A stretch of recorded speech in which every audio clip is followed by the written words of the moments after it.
Bonjour, bonjour. Alors aujourd'hui, j'ai le plaisir d'accueillir le docteur Bernard Sanson.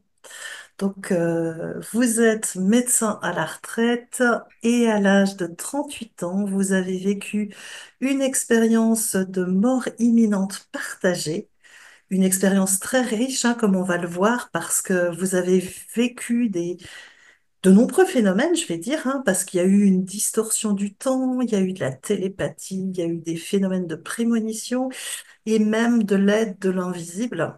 Et ça fait beaucoup pour un médecin, hein, quand même. Ça faisait beaucoup.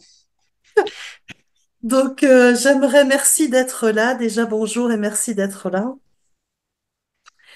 Et j'aimerais aujourd'hui qu'on décrypte un petit peu tous ces phénomènes avec votre regard justement de médecin. Donc je vais mettre un petit peu le décor, hein. Donc vous étiez en train de rentrer d'une soirée et à bord du véhicule se trouve votre épouse et une Oui, amie pianiste très sensible à la musique. C'est un musique. détail qui est important. Important aussi, oui. Et d'un seul coup, en fait, vous ne voyez plus rien. Oui, Il y a une nappe épaisse de fumée oui, qui vous coupe complètement la vue. Vous freinez sans pouvoir éviter un camion immobilisé au milieu de la chaussée. oui, Vous mettez les warnings, tout le monde sort du véhicule oui. et vous m'aviez raconté qu'à ce moment-là, tous vos sens sont en alerte. Oui, c'est Et ça. Ouais. si vous pouvez après Donc, développer un petit peu. cette route n'est absolument pas difficile, mais elle est toute droite et donc il y a effectivement ce phénomène d'opacité brutale devant la voiture, alors que j'étais en train de passer de la voie de gauche à la voie de droite pour me remettre dans le sens de la route. Sauf que au milieu, ah ben, il y avait ma femme était juste à côté, me dit il y a des feux allumés, donc j'ai freiné au maximum, alors que j'allais pas à la vitesse maximum sur cette route, mais je rentre en éveil là. C'est pas un éveil, en hypervigilance, parce que là, je perçois qu'il y a quand même quelque chose qui devient d'une hauteur bien supérieure, et donc je percute le camion qui est en plein milieu. Et pour vous dire, il m'a manqué 6 mètres sur la voiture, mais 6 mètres, vous avez la boîte à vitesse qui arrive un peu à la hauteur du coude de la voiture, quoi. Et alors, c'est pas l'accident que je veux raconter, mais pour donner le choc, et aussitôt, je mets mon warning. À l'époque, il y a 38 ans, on mettait pas le warning pour aller à la poste, pour aller, voilà. Mm. Et donc, ma femme va sortir du côté passager, et heureusement, il y avait déjà plein de choses devant, je vous raconterai juste après, et des gens la prennent avec elle, sauf que moi, je sors avec ma passagère du côté, effectivement, du conducteur. Donc, c'est les deux éléments qui vont entrer dans cette dimension. Et quand je veux sortir, je laisse les portes ouvertes, je veux partir vers l'avant, mais il y a un noir absolu, on ne voit absolument rien. Et comme je suis très près du rail de sécurité qui fait que l'autre voie est juste à côté. J'ai envie de passer l'autre côté, mais vous savez que si vous passez l'autre côté sur une voie rapide, vous avez 20 secondes pour survivre, donc c'est pas la peine. Et je me retourne. Et me retournant, bah, il y a un engin qui est un 38 tonnes qui arrive directement sur moi. Et je n'ai jamais douté, sauf psychiatre, comme on dit, que j'avais accepté ma mort. Je n'ai jamais eu le temps de penser à ma mort. Celui qui a raconté ça, je lui dis, c'est un idiot, même s'il est psychiatre. Et donc, je n'ai pas eu le temps, sauf que ce camion arrive au ralenti, comme dans Les Choses de la vie, pour ceux qui connaissent le film. Et à partir de là, euh, ce camion, je sais pertinemment qu'il est pour moi, et ça va se passer un peu au ralenti. Et j'ai la capacité actuelle, si j'en reparle, de voir dans le noir la cabine qui est un peu luminescente, puisqu'on ne voit pas tout à fait, et en même temps les plaques de la voiture, du camion qui arrivent sur moi. Et là, j'en suis 38 ans après, je vais aller chercher tout ce que je sais faire depuis l'âge de 3 ans, en sport et en rapidité. Pourquoi? Parce que j'aimais toujours ce qui était rapide. J'ai fait du ski, surtout du patin à glace pendant 10 ans. Donc voilà. Et mon cerveau, même en vous en parlant maintenant, mon cerveau ne s'est absolument pas trompé dans la fraction de seconde pour chercher ce qu'il allait faire pour se sauver. Alors qu'on est dans le noir avec un éblouissement en plus des phares. Alors je traduis ça, c'est que j'estime un petit peu que peut-être les deux cerveaux se sont mis en activité, mais ça n'engage que moi. Bon, les neurologues peuvent en parler, les neurophysiciens, tous les neurochires, tout ce que vous voulez. Mais il y a quand même quelque chose qui fait que je me suis pas trompé. Et je fais un bond Je vais dire que je suis à moins de 2 mètres de la cabine du camion et je fais un bond à peu près de 3 mètres à l'arrêt. Bon, en patin à glace, je peux vous dire, c'est faisable, mais à l'arrêt, je reste toujours, même maintenant, en vous en parlant, je reste toujours avec ce grand point d'interrogation. Sauf que, une chose, j'ai mes sens physiques sur le terrain, visuel, auditif, et mon œil ne va pas pouvoir voir le rétroviseur qui est sur le côté du camion, puisqu'il est un peu détaché. Donc en fait, je me mets en l'air rapidement, donc je fais un bond et je vais faire un retournement. C'est-à-dire, si vous allez trop vite, vous faire un retournement. Donc, j'ai les pieds dans le sens inverse du camion, j'ai la tête vers le haut, voilà, mais je suis lifté sur la jambe gauche au niveau du genou. Et ce lift, c'est une caresse de plume, alors que je vais avoir le fémur en 3 morceaux, le genou broyé et d'autres pièces accessoires. Donc là, Donc, pour ceux qui oh, souffrent, je vous dis que c'est facile. donc en fait, le choc, vous n'avez absolument rien Rien senti du senti. choc. Une caresse de plume. Incroyable. Donc Ouais. déjà. Et là, je suis en l'air, donc j'ai le visage vers le haut, je perds mes lunettes. Pendant le saut, donc. Oui, pendant le saut. Alors, juste avant, pendant ce saut, je vais sentir une excellente accélération, pas une excellente, c'est une importante accélération quand on vous dit sur un quai de gare, écartez-vous, le train va passer. Mais ce souffle était monumental, c'est-à-dire c'était une accélération permanente à grande vitesse. Et je me retrouve donc visage vers le haut, je vois mes lunettes qui tombent, et la première chose à laquelle je pense, c'est, tu es myope, quel con, tu ne verras rien. Donc déjà, cette distorsion, après, et qui a été, que je peux dire que j'ai analysé très rapidement, hein, j'ai pas mis du temps à comprendre ça. Et donc, on retrouvera mes lunettes 2 jours après sur les lieux de l'accident, puisqu'un myope sans lunettes, ça va pas très très bien. Et donc, en fait, elles sont intactes et on les aura retrouvées.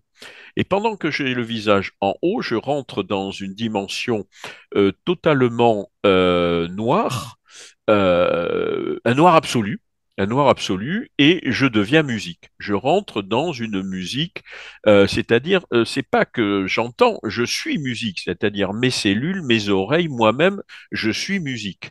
Et cette musique, c'est une dimension que l'on retrouve dans les college chœurs de Westminster pour parler des Anglais qui ont des chorales. Vous avez les Allemands qui ont ces chorales avec les enfants. Mais même si on atteint dans l'Alléluia de Handel le maximum de ce que peuvent chanter ces jeunes enfants, pour moi, ce n'est que le début où je suis rentré. Hmm. Il y en a qui parlent de musique des sphères.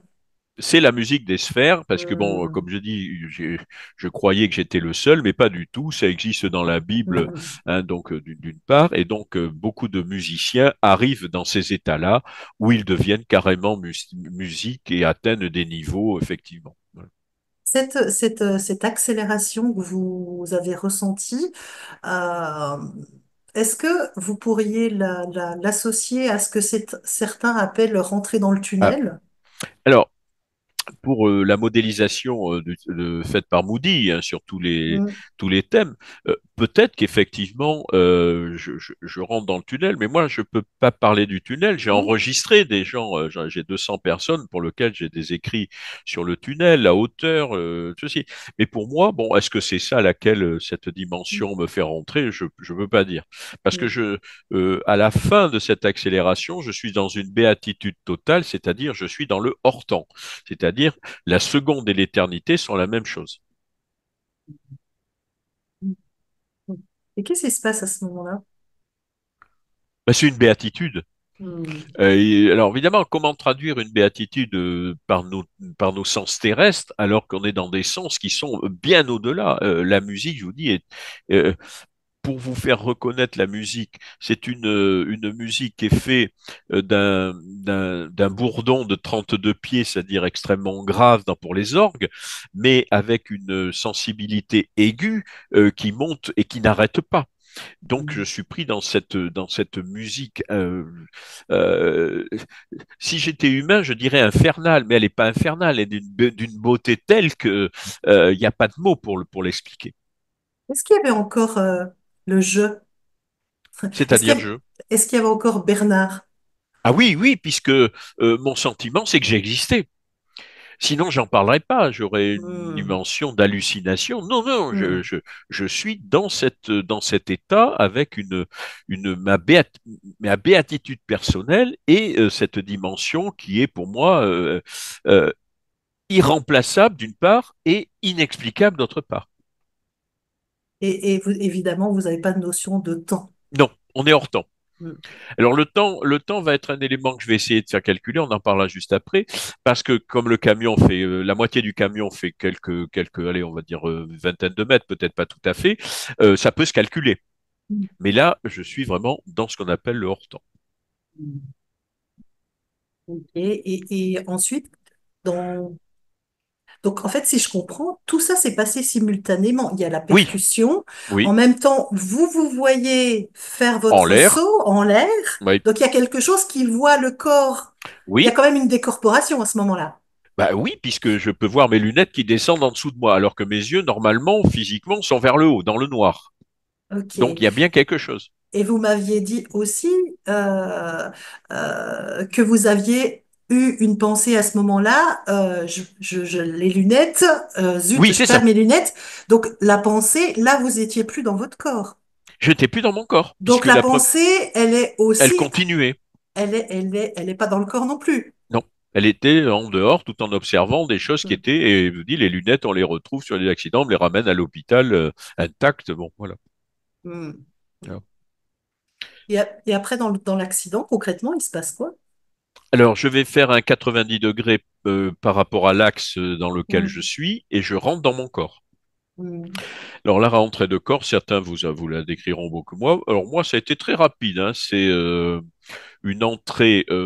Je ne peux pas dire que c'est par le front, mais ça semble quand même par le haut du corps, comme dans un gant un peu trop étroit. Quand vous faites de la chirurgie, l'infirmière, au lieu d'un 8 vous donne un 7,5, ou une femme qui veut faire le nettoyage, elle a un gant, bah, il faut tirer un peu dessus. Mais je suis rentré, pof, pof, et donc je me retrouve très rapidement dans l'intégration de mon corps. Hmm. Et, et comment le médecin, parce que j'imagine qu'après, par rapport à cette décorporation, vous avez dû vous poser des questions. Elle s'est pas posée comme ça parce que je sais que c'était vrai. Il y a une évidence, Voilà. comme on Donc retrouve c'était tellement souvent. évident que j'ai Hmm. pas eu besoin de poser des questions. C'est ça. Alors il faut savoir que je me retrouve quand même avec la moitié du corps sous le rail de sécurité et l'autre partie du corps derrière le jumelé de la première remorque. Et donc là, je suis allongé. Je n'ai jamais perdu connaissance. Ça changera un petit peu les données sur les EMI, sur les états de mort imminente. Pourra en reparler un peu tout à l'heure. Mais le moment, c'est que je suis dessous.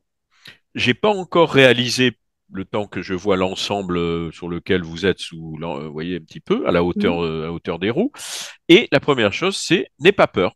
Et je n'ai plus peur dans la vie puisque ça a été un reset d'ordinateur. C'est la Vous première avez aussitôt reçu cette reçu. information. N'aie plus peur. Et c'est un reset d'ordinateur. Alors pourquoi j'en parle un peu plus là, c'est de Hmm. façon réfléchie, parce que j'étais un inquiet de la vie, mais un inquiet de la vie au sens à 37 ans, vous vous posez la question, qu'est-ce que la vie, qu'est-ce que va être ma vie, qu'est-ce que les enfants, ainsi de suite. Donc c'est un questionnement, je pense, qui est naturel dans une évolution. Et là, je n'ai plus peur, c'est-à-dire que j'ai même pas besoin. Là, si je continue, vous me dites que je vais mourir dans 5 minutes, je ne vais absolument pas changer. Je serai triste, mais je ne changerai pas mon attitude sur ce sujet. Ça, c'est la Et, première chose. Deuxième et chose, que j'aurai un troisième enfant. Déjà, c'est la première chose à laquelle aussi vous pensez en arrivant devant un camion. C'est quand même grandiose, ça aussi. Que je remarcherai à Lourdes, donc que je n'irai pas en Afrique, puisque j'étais quand même médecin militaire et que je voulais repartir outre-mer. Et j'ai tout fait pour ne pas y aller, d'autant plus qu'après, il s'est passé quelques phénomènes, je crois, en Côte d'Ivoire. Et on a essayé de m'y renvoyer. Mon médecin m'avait dit, vous pouvez y aller. Non, non, j'ai refusé. Donc, il s'est bien passé quelque chose. Et que je remarcherai à Lourdes. Alors, c'est pas Lourdes au sens miraculeux, c'était au sens du temps. puisqu'en fait, c'est que 8 mois après que toute ma famille, que ce soit à côté de ma femme et mes beaux-parents, nous sommes allés à Lourdes parce que il faut savoir que dans cet accident, mes enfants étaient seuls à la maison et que si nous avions été pliés entre les deux camions, eh bien, il y a quelqu'un qui sonnait à la maison le matin pour dire aux enfants, vous n'avez plus vos parents. Donc, on est allé remercier. En fait, 8 mois après, c'était le temps de certaines plaies qu'il a fallu qu'elles se ferment et la récupération musculaire. Mm. Voilà. Donc, ces informations que vous avez reçues, parce que comment vous interprétez ça? D'un point de vue médical, comment vous avez interprété? Alors, je sais, hein, pour les expérienceurs, et vous, vous en avez entendu aussi de nombreux, hein, mais Ouais. peut-être pour les gens qui nous écoutent, euh, ça- voilà, particulièrement les professionnels de santé, ça peut être déroutant comme information. Voilà, donc vous, Ouais. comment vous l'avez vécu? Vous les avez entendus? Ouais. Ou c'était une évidence? C'était une... Voilà. Pour moi, c'était une évidence. C'est-à-dire que Mm, j'ai pas eu à me torturer l'esprit sur ce sujet-là. Que mes confrères n'écoutent pas ou n'entendent pas, ça c'est un autre problème, hein. Moi, je mm, témoigne. Mais il faut savoir que pour que je puisse comprendre où je suis, après avoir eu les quatre phénomènes, mm, il faut que je tende, comme le camion, mais je suis en travers entre la première et la deuxième remorque. Je suis en train de me dire, bah, il t'a fait les deux jambes, on ne sent rien, tu vas voir, ça va. Bon. Et puis je bouge la droite. Oh, oh, comme je suis en train de vous le dire, j'en rigole même moi-même. Donc, c'est pas possible, il n'a pas fait les deux. Et alors, par contre, pour voir la jambe gauche, je suis obligé de tendre ma main pour lever la bavette du jumelé, et là, je vois que ma jambe, bon. Donc, voilà. Alors, après, arrive mon épouse et le camionneur, effectivement, qui sont en pleurs. C'est moi qui les rassure. Bon, je suis en pleine campagne, hein, il faut s'attendre à, allez, minimum 20 minutes, 30 minutes, le temps que arrivent les choses. Donc, je demande une couverture, je commence à avoir froid, je leur fais faire un garrot. Enfin, en fait, finalement, c'est moi qui les rassure. mm, Voilà, pour vous dire. mm. Et je n'en cure aucune victoire puisque j'étais dans cette attitude. Et en plus, dans cette attitude, je savais que ma jambe, c'était grave et que l'amputation était acceptée s'il y avait. J'avais pas besoin de poser la question. Voilà. Ça fait partie de l'étonnant, hein. Tout Voilà. est accueilli. Tout est accueilli. Voilà, c'est ça. Il y a un package. Poum. Et évidemment, après, on peut réfléchir tout ce que l'on veut, mais enfin, je veux dire, moi, j'ai eu cette vérité immédiate dans laquelle j'ai pas eu à me poser une seule question. Voilà. Et finalement, plus d'émotion non plus. Enfin, je veux dire, la peur n'était pas Non, là. la peur n'était pas là. Pas... C'était un sentiment de joie, de béatitude, parce que Mm, il faut analyser le mot joie et le mot béatitude. mm, Mais finalement, quand je suis sous ce rail, la seule chose qui me faisait peur, s'il y avait quand même une peur, c'est que un autre camion percute la deuxième remorque, et là, je ne pouvais absolument pas bouger. Ça, c'était clair. Je suis à 2,50 m de la deuxième roue de la remorque, quoi. Bon, mais ça, bon, ça me passe assez rapidement. Il n'y a pas de raison que ça arrive deux fois. Hein, faut quand même être honnête. Par contre, après, on me fait souffler puisque les gendarmes arrivent, hein, c'est la première mm. chose qui se passe. Dans cet accident, il y a quand même trois poids lourds, 8 voitures, donc ça, je le saurai qu'après, hein. Bon, Waouh. voilà. Ouais. Mais quand arrive le SAMU, il y a un SAMU qui rentrait sur La Rochelle, les pompiers s'étaient mis à l'envers sur la route. Ils s'engueulent entre eux parce qu'ils disent mais qu'est-ce que vous faites là? Heureusement, ils ne sont pas rentrés l'un dans l'autre. On n'y voyait pas à 2 mètres. Et donc en fait, celui des pompiers qui, s'il m'entend encore, j'ai essayé de le retrouver à Rochelle, il était très sympa, mais je voulais avoir ma prise de son. Alors, la prise de sang, pourquoi à l'époque, on vous faisait souffler, mais ça n'avait pas de valeur. J'étais quand même médecin militaire et je savais un petit peu ce qu'il fallait faire. Et donc, dans l'ambulance, il y a l'infirmière que j'ai essayé de lui faire comprendre et elle dit, bah, regardez, docteur, en parlant du médecin qui était là, hein, il est obnubilé.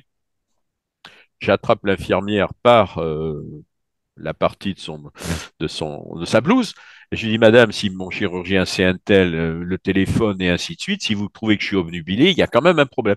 Et là, j'ai bien aimé ce médecin qui s'est retourné vers l'infirmière. Vous voyez, il faut écouter les patients. Voilà. Alors là, bon, il va y avoir, bien sûr, j'ai demandé, ma femme va venir voir par la petite lucarne entre les Mm, chauffeurs. Et voilà. Bon, je lui dis, écoute, je suis vivant. Bon, on verra la suite. Et puis, bon, tout va rentrer dans ça, sauf que ils vont mettre une dizaine de minutes en marchant devant l'ambulance pour trouver la route, hein. Ça vous donne une idée du piège, hein. Le piège, c'est un agriculteur qui a laissé brûler son champ toute la nuit. Et donc, il faut savoir que à cause de la prise de sang, 2 ans après, l'agriculteur sera condamné et non pas s'il y avait eu un seul qui avait de l'alcool dans cet accident. Voilà. Donc, c'est une des premières ou deuxièmes condamnations pour écobuage dans la région. Ouais, bon, là, ça avait provoqué un très très grave accident voilà, à la chaîne, hein, donc, Ah ben, la 137 a été coupée toute la nuit, mm, déviée, et puis moi je ne l'ai su qu'après, hein, si vous voulez, je n'ai pas eu de détails, voilà, mm. voilà. Vous m'aviez raconté aussi que une fois à l'hôpital, hein, vous aviez eu aussi des visions, hein, de l'aide aussi du monde spirituel. Enfin, je sais pas si on peut dire ça comme Ouais, ça. Je dans sais pas comment vous. la vision, c'est le mot vu, mais c'est pas forcément la C'est vision ça. Donc hallucinatoire. justement, est-ce que vous pouvez, voilà, et c'est intéressant justement de, voilà, d'aborder ce sujet-là. Qu'est-ce qui s'est passé exactement? Alors, le premier événement se passe sans alcool, se passe dans un accident classique, donc tel que je raconte. Le deuxième, on peut dire qu'à ce moment-là, à l'hôpital, je vais être opéré. Et donc, je vais avoir au bout de mon lit, sur le côté droit, sur le côté gauche, pardon, ma grand-mère,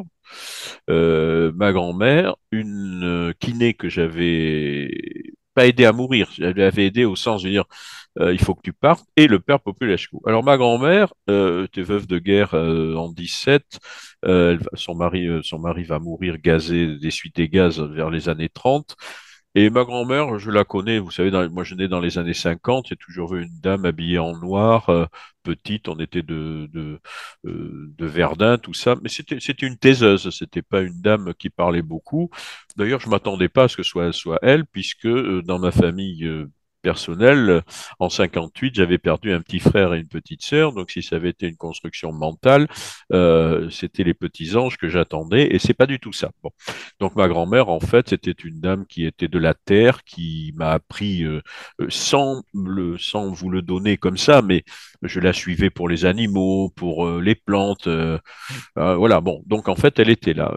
La kiné, alors c'était une amie de mes beaux-parents, et elle était dans. J'ai jamais vu. J'ai fait un rapatriement à cette époque-là au Tripode à Bordeaux, et j'ai eu la chance J'avais jamais vu un corps avec autant de tuyaux, et je lui ai dit, il faut que tu partes, ça sert à rien de rester maintenant comme ça.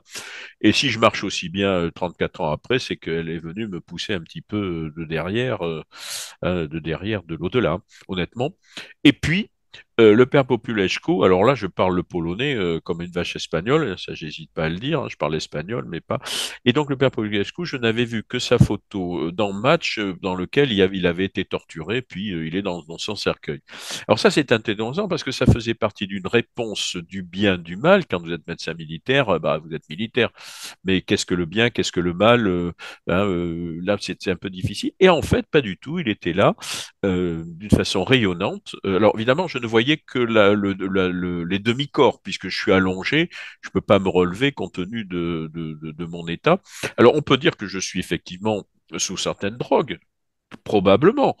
Mais je veux dire, la seule chose qui va être intéressante, c'est que pour la suite du père Populescu, il va me poursuivre pendant 10 ans, jusqu'à ce que j'ai pu faire mon témoignage en polonais, hein, parce que moi, tant que j'en ai rencontré, mais personne ne m'écoutait, pour moi, je parle pas le polonais. Et en fait, c'est quand j'ai pu faire mon témoignage qui a été envoyé pour sa condition de mise en béatification que les choses se sont arrêtées et non seulement moi d'une part, mais mon épouse en est témoin. Donc vous voyez, donc là on sort un peu de la notion d'hallucination, voilà.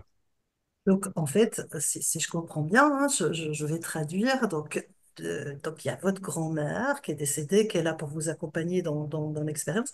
Mm. Cette amie kiné, elle va venir Oui, plusieurs fois ouais. pour vous Pour accompagner stimuler dans la pour, rééducation. dans la rééducation. Oui. Donc, quand elle vient, vous l'entendez, Non, non, vous... non, c'est quand tu as envie de baisser les bras. Vous savez, quand Ah, vous êtes en rééducation, mm, vous vous battez contre vous-même, hein. mm. L'accident, c'est rien du tout. Se battre contre soi-même, c'est quand même quelque chose de très dur. Et dès que j'avais envie de baisser un peu les bras, parce que, hein, vous voyez, j'ai 34 ans, j'ai arrêté la kiné il y a que 2 ans. Est-ce que vous vous Ah rendez oui. compte? Hein. Hmm. Donc, et là, je me bats contre moi. Je vais la reprendre, mais là, c'était plus présent parce que j'en avais besoin pour que ce genou ne se raidifie pas et autres. Donc elle venait vous encourager. Ah ben, je sentais qu'il fallait pas baisser les Hmm. bras. Voilà. Est-ce que vous sentiez sa présence? Au sens personnel, je dirais oui, mais ce n'est pas une présence physique. C'est Hmm. quelque chose qui pousse, quoi, qui pousse. Hmm. Voilà. Et donc, après, avec ce père, je ne sais plus le nom, Populescu. Populescu. Oui. Donc, en fait, lui, il a été présent des années Ah oui. après, en fait, jusqu'à ce que vous puissiez témoigner dans son pays. Que mon témoignage arrive en polonais là-bas. Incroyable. Voilà. Donc, ça voudrait dire, enfin, c'est peut-être une interprétation de ma part, j'en sais rien, mais ça voudrait dire, en fait, que de l'autre côté, enfin, de Oui. l'au-delà, euh, il y avait une volonté de Ah faire oui, quelque chose, d'amener votre témoignage dans oui. son pays. Ça c'est certain, ça j'en parle tout à l'heure, parce que là je mettrai sur les trois ma main au feu. Mais parce que ça voudrait dire que effectivement, quand vous avez quelqu'un qui meurt, oh, tout le monde reconnaît c'est un saint homme. Pas du tout, pas du tout. De l'autre côté, il faut qu'il y ait l'inverse pour la béatification et la sanctification, hein, ce qu'on appelle un saint. Donc des fois on met des siècles avant de les reconnaître. Hein. Bon, mais là quand même ça poussait dur. Hein. Voilà. Incroyable, incroyable. Ouais, ouais, Et ma ouais. grand-mère, je voudrais simplement dire que elle avait l'apparence, bon, elle meurt en 71 ou 72, donc elle doit avoir 76 ans quand elle décède, et en fait, je la vois comme si elle avait à peu près entre 30 et 35 ans. Donc je pouvais pas connaître cet aspect-là. Oui, oui, donc, et vous savez que c'est elle. Ah oui, il n'y a pas besoin. Il y a pas besoin de montrer les papiers, même avec Populescu. Voilà, il y a un tel ressentiment de lien, d'amour, de sentiment qu'on sait que c'est eux. Voilà. Comment le médecin, vous êtes encore en état de béatitude à ce moment-là? Parce que c'est quelques jours après, vous avez été opéré. Est-ce que ce sentiment de béatitude, il était encore présent ou pas? Oui, oui, il y avait quand même un haut niveau, un- je ne peux pas dire spirituel, mais un haut niveau d'esprit élevé, quoi, honnêtement. Mhm. Et, Plus rien ne me touchait dans ce moment-là. Je n'écoutais que de la mhm. musique classique à l'hôpital puisqu'il y avait grève. J'étais quand même dans un niveau extraordinaire et très élevé. Et est-ce que vous aviez conscience euh, de, je dirais, par rapport à vos proches, d'être dans un état de conscience qui n'était pas du tout le même? Parce que souvent, les proches, en fait, quand il y a ça, eux, ils peuvent être ceux qui viennent vous voir à l'hôpital. Ils peuvent voir bah, la personne voilà, très accidentée, qui a failli mourir. Ils Oui, peuvent avoir des émotions. Et est-ce que vous, vous étiez conscient d'un état différent de vos proches? d'une certaine manière, oui, parce que déjà, pour vous dire que le matin d'arriver à l'hôpital, j'avais une conscience qu'il fallait que je joigne mes enfants. Et je me suis battu parce que à l'hôpital, celle qui avait les liaisons téléphoniques, il fallait que j'aille en bas donner mon accord pour ouvrir la ligne. Je lui ai dit quand je serai bien, vous allez voir. Par contre, j'ai eu mes enfants. Ma femme était quand même très choquée, hein, très choquée. Et donc en fait, heureusement que j'ai les enfants, puisque après ils apprendront qu'un médecin sur la cour de récréation avait la tête coupée, ainsi de suite. Heureusement que j'avais pu. Hein, c'est une petite préconition, je dirais petite, parce que c'était une certaine réalité qu'il fallait faire. Bon, voilà, ça c'est important. Le deuxième aspect sur pendant 21 jours, on risquait de me couper la jambe parce que c'était pas très brillant. Le chirurgien ne parlait pas, il a eu raison, mais j'avais cette notion d'acceptation. Donc en fait, j'étais dans un niveau un peu différent par rapport aux gens qui eux voyaient la plainte. Or moi, j'étais pas dans la plainte pour vous donner, quoi. J'étais dans une acceptation, hein, qui était, bon, si c'est comme ça se passera comme ça, puis on verra la suite, quoi. Voilà, voilà. Si ça répond à votre question. Oui, oui, tout à fait. Tout à fait. C'est pour montrer aussi, alors ça, c'est qu'il y a, voilà, la personne qui vit ce genre d'expérience de mort imminente est dans un état de conscience particulier par rapport finalement aux soignants, à l'entourage qui peut être présent à côté, qui Ouais. ne sont pas. Il y a même certaines personnes. Est-ce que vous aviez l'impression de ressentir l'émotionnel de vos proches. Oui, oui, parce que j'ai une infirmière qui m'a soigné en me découpant tous les jours. Pour vous dire, à ce moment-là, j'ai appris que je pouvais gérer la douleur. J'ai atteint un niveau. Il faut savoir que depuis 38 ans, je n'ai jamais pris un antidouleur. Je crois j'ai trois Dolipan en 34 ans pour vous donner. Et en anti-inflammatoire, alors ça doit être rien du tout, quoi. Donc voilà. Donc en fait, j'ai appris que je gérais depuis tout petit un petit peu ces phénomènes. Et la médecine n'a pas répondu. Dès que vous souffrez, dès que vous pleurez, c'est vous êtes dépressif ou il vous faut un antidouleur. C'est faux. Il faut savoir analyser ces phénomènes. Voilà. Et là, la médecine pratique qu'on m'a apprise, elle ne répond pas à ça. Vous avez Bah, c'est- mal, il faut. Voilà. Mm, Voilà. mm. Et par contre, non, non, quand on me découpait un peu tous les jours, parce qu'il aurait fallu m'anesthésier tous les jours hein, pour enlever les morceaux qui étaient de chair, et en fait, pas du tout, je gérais très très bien ça. Par contre, alors, j'étais totalement épuisé à la fin de la séance, et je n'ai trouvé ça que dans les réponses du dos, c'est-à-dire l'aïkido, le budo et ainsi de suite, hein, sur la perte d'énergie que quand on joue sur le corps. Voilà. C'est un autre aspect. Oui, tout à fait. C'est vrai que certains expérienceurs, en fait, quand ils reviennent avec des capacités soit de guérison, des capacités de ressentir l'énergie ou de gérer l'énergie. J'ai l'impression que c'est ce que vous êtes en train d'expliquer. Oui, exactement. Exactement. Hmm. Une chose que quand même, en dehors des trois personnages que j'ai vus, c'est qu'après, je rentre dans la lumière. Je vais vivre mon jugement. C'est quand même important parce que ça, c'est en dehors des deux aspects que je raconte, le plus important est quand même cette approche de la lumière qui n'a absolument. Vous pouvez mettre inenarrable, ineffable. Enfin, vous mettez tous les in devant parce que cette lumière, c'est en fait c'est une lumière aimante et aimant. Elle attire les deux. Et en plus, ce n'est pas une chose, c'est pas une ampoule que vous voyez, c'est un échange. Et donc, en fait, mon jugement, ben, c'est moi qui me juge. Donc, à partir de là, je sais que je suis libre dans la vie.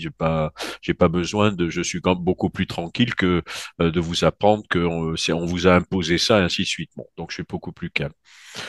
Par contre, ce qui va être important après, le, le, je vais traverser la lumière. Et ce traverser la lumière, si vous écoutez Nicole Dron, d'autres témoignages, ils vous raconteront les mondes dans cette lumière. Moi, je ne suis pas là, mais je me retrouve sur un tertre avec quand même un guide derrière moi qui est quand même d'une grande puissance. Et on me montre tout ce que toutes les personnes. Alors le tertre, on pourrait dire qu'il est 4 ou 5 mètres au-dessus d'une foule, pour vous expliquer, hein. Je domine. Derrière moi, il y a mon guide pour comprendre. Et il y a une petite lumière qui vient sur les personnes. Alors en fait, petite lumière, c'est ceux qui vous ont permis, vous rencontrez des gens dans la rue, une phrase vous a interpellé, vous répondez oui ou non, ça c'est votre libre arbitre personnel. Et depuis l'âge donc, je dirais de 8 ans à peu près, hein. Donc voilà, jusqu'au moment de mon accident. Donc il y a tout un tas de gens qui m'ont aidé dans les rencontres à me construire. Mais il reste le côté malin parce que je vois le cheminement qui part sur la droite. Alors c'est pas un cheminement de montagne comme l'Everest, c'est un peu plus une montagne à vaches, mais j'ai envie de savoir ce que va être l'avenir. Mais derrière, le guide, qui n'a jamais voulu se montrer ni dire qui il était, c'est grosso modo en une phrase, tu n'es pas passé sous un soleil, c'est-à-dire regarde sous quoi t'es passé, sois tranquille, parce que bon, si tu veux plus gros, tu auras plus gros, hein. Bon, ouais, bon, voilà. Et puis, deuxième chose, je veux demander, et là-bas, et là, c'est tu n'as pas à connaître. Alors là, c'est une phrase très, je dirais, carrée, très péremptoire. Je n'ai pas à connaître, mais j'ai encore mon ego. C'est pour ça que j'ai quand même mon ego veut connaître, je veux poser la question, mais je sens qu'il faut pas la poser. Et là, je me retrouve dans mon lit. Voilà. Si je l'avais pas posé, peut-être que je serais allé plus loin dans la relation, si vous voulez, avec le guide qui était derrière. Bon. Mais ça, Hmm. c'est un futur feuilleton. C'est ça. Donc, Voilà, quand vous dites est là-bas, c'était que vous vouliez savoir le futur, on le est futur. Et d'accord. moi, je n'ai Ouais. pas à connaître. Hmm. Donc, ce cas, Oui. c'est clair. Voilà, Hmm. je reste dans cette dimension depuis. Une chose qu'on n'a pas abordée, Vas-y. c'est le côté partagé. Hein, Alors, parce que oui, et je pense que ça, c'est quand même important parce que C'est Jusque-là, fou. Ouais, ouais, ouais. jusque-là, on était dans une dimension tout à fait Mm. normale. J'avais l'appréciation, et je vous dis simplement, le docteur Jean-Didier Vincent est mort hier. J'ai appris sa mort.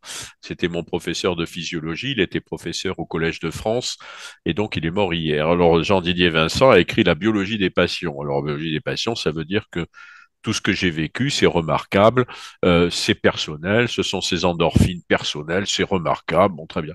Sauf que ma passagère vient s'asseoir donc à côté, et pour elle, je l'ai sauvée. Alors déjà, je sais pas ce qui s'est passé pour moi, et Donc je ne elle voulais... vient vous rendre visite, c'est Oui, ça. C'est à quand l'hôpital, elle vient à vous rendre l'hôpital. visite, elle Oui, s'assoit à côté de vous. il y a deux lits, donc elle s'assoit sur le lit, Mm. et donc à un moment donné, donc je l'ai sauvée.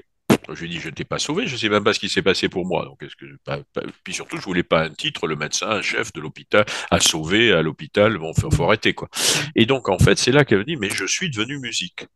Alors là, c'est effondré. Je l'ai laissé parler. On a discuté à peu près une demi-heure hein, sur ce moment. Et toute la théorie des endorphines que j'avais appris à l'hôpital, que c'était très bien, on est shooté, c'est remarquable. Ça pouvait pas être possible à 50 centimètres ou 1 mètre, c'était impossible. Et à partir de là, ça a été une force inoxydable. Je dirais inoxydable dans ma recherche. Et dès pratiquement cet élément-là. Sauf qu'il faudra quand même que je me remette des fractures, Bien des sûr. plaies et ainsi de suite. Et ma recherche commencera 5 mois, 6 mois après, quand je vais rencontrer, parce que je voulais penser à une séance d'hypnose avec des gens qui savaient maîtriser l'hypnose, pas n'importe qui. Il y en a plein en ce moment, mais c'était un médecin militaire, docteur Amestoy, qui était à la clinique à Lorient. Je fais les 500 kilomètres, je vais à Lorient. Il me dit, mais écoute, ce que tu racontes, il n'y a pas de problème, donc tel que je vous raconte. Il me dit, je suis pas un spécialiste de ça, mais ça existe. Et à partir du moment où il m'a dit ça existe, ben, j'ai recherché, je suis tombé sur Jans France, International Association des Near Death Experience, dont la présidente était à l'époque Sarah Mercier. Et donc on m'a écouté après avec Nicolas Maillard, et puis a commencé effectivement.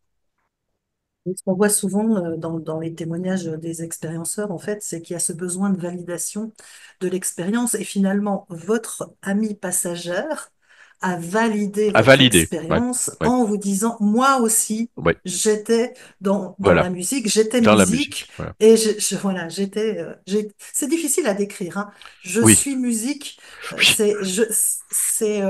voilà, mais il y a voilà, il y a cette notion de d'être et de baigner dedans en même temps. oui, c'est ça. Mm, D'être en même temps et voilà.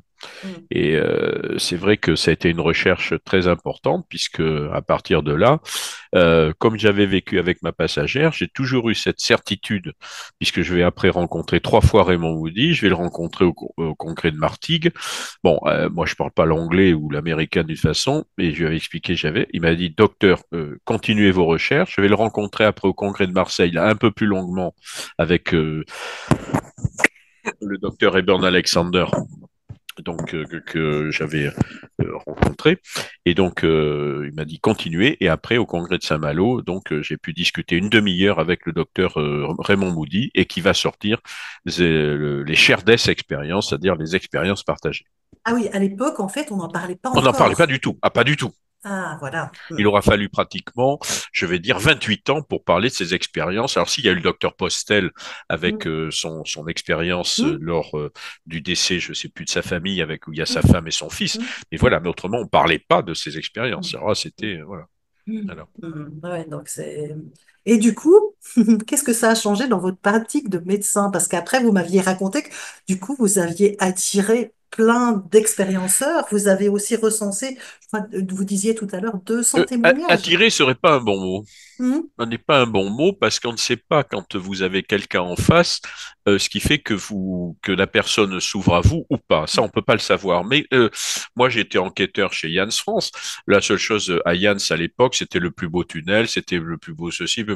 Mais comment expliquez-vous que quelqu'un qui était fermé comme une huître, qui pendant 58 ans, 60 ans, n'avait jamais parlé de son expérience, tout d'un coup, lors c'était un pilote à l'aéronautique navale qui me prend à part et me dit, ben, je vais te raconter quelque chose, je l'ai jamais raconté à mon épouse. Alors c'est là que vous prenez conscience que si quelqu'un qui a vécu quelque chose ne peut pas le raconter, c'est qu'il y a bien un problème. C'est-à-dire soit on n'a pas l'écoute, soit on ne sait pas faire. Hein.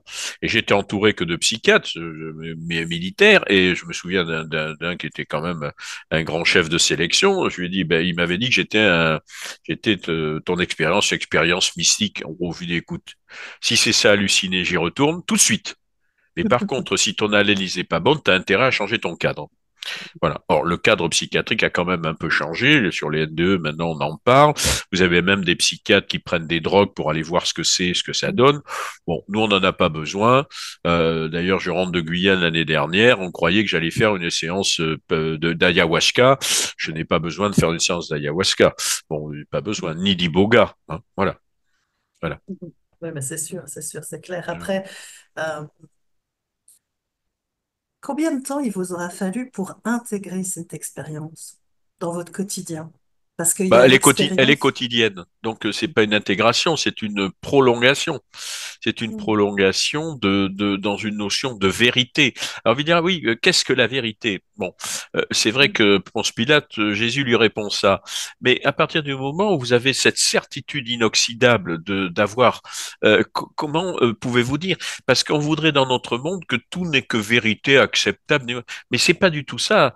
Cette lumière, elle est d'un niveau absolument impossible à atteindre puisque c'est de l'amour total. C'est de mm. l'amour total. Voilà. Alors moi, j'entendais plus par intégration, c'est plus... Comment je le rentre dans ma vie quotidienne. c'est ça, parce qu'en fait, J'ai bien euh, compris. c'était plus effectivement, Ouais. voilà, on revient métamorphosé de ces Oui. expériences-là, et c'est vrai que le monde qui nous entoure, après, n'est quand même pas adapté à notre manière de voir les choses.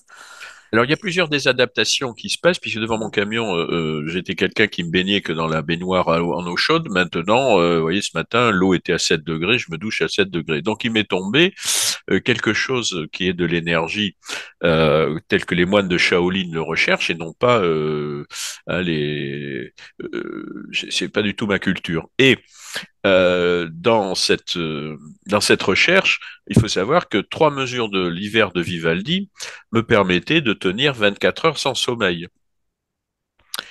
Alors quand j'allais au travail, j'avais pas dormi de la nuit, j'écoutais mes 3 mesures de Vivaldi, et c'est là que la musique était énergie. C'est pas. Alors ça peut être que d'autres musiques, attention.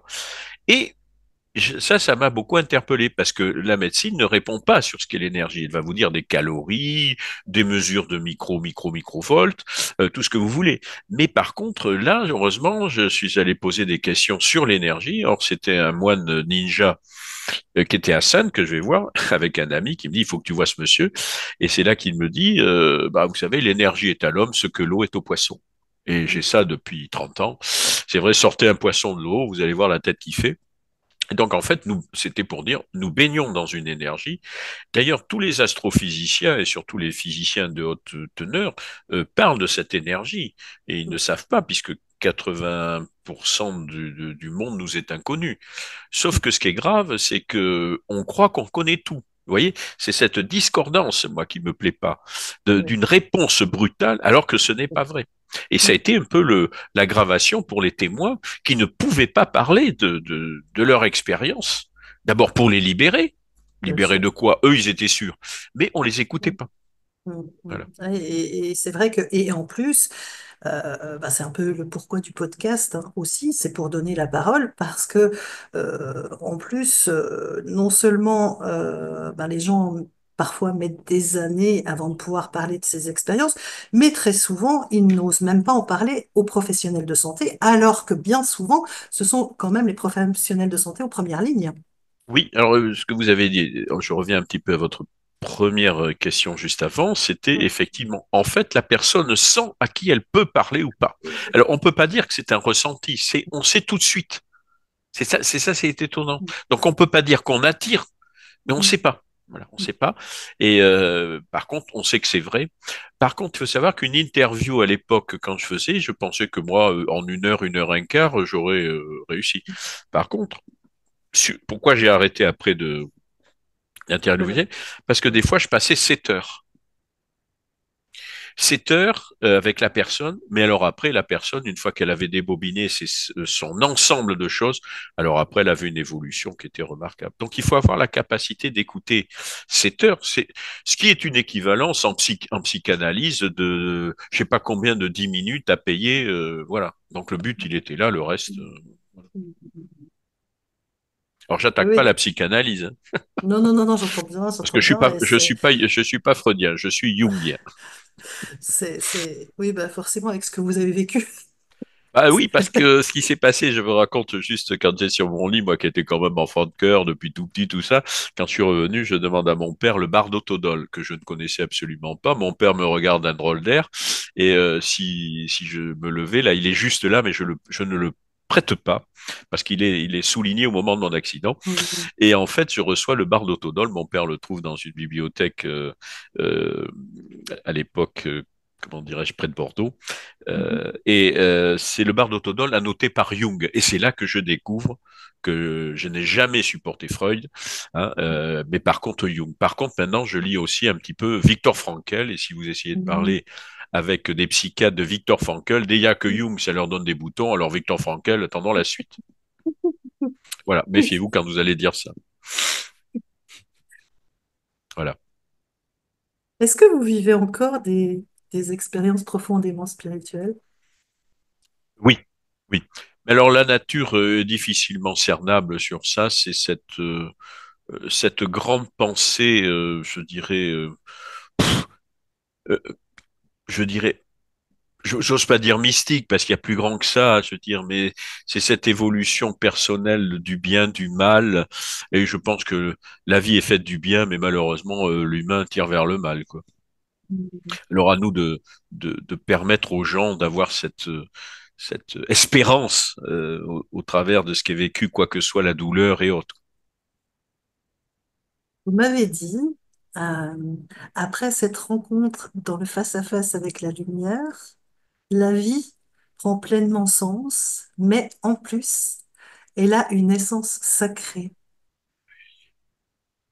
Oui, c'est effectivement ce que je vous ai dit et ce que Mhm. je pense, parce que cette dimension sacrée, c'est cet amour.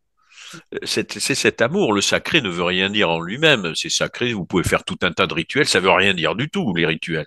Et par contre, c'est cet élément qui est extérieur à soi-même, puisque j'étais quand même, hein, et qui est quand même intérieur à soi-même. Il y a les deux. Cette relation, elle est difficile à analyser, mais mon médecin chef qui était venu me tenir la main, il osait pas me dire que je marcherais plus dans la vie, puisque je peux même pas courir derrière. Après 30 ans, j'ai eu le troisième enfant, jamais pu courir derrière lui. Donc voilà.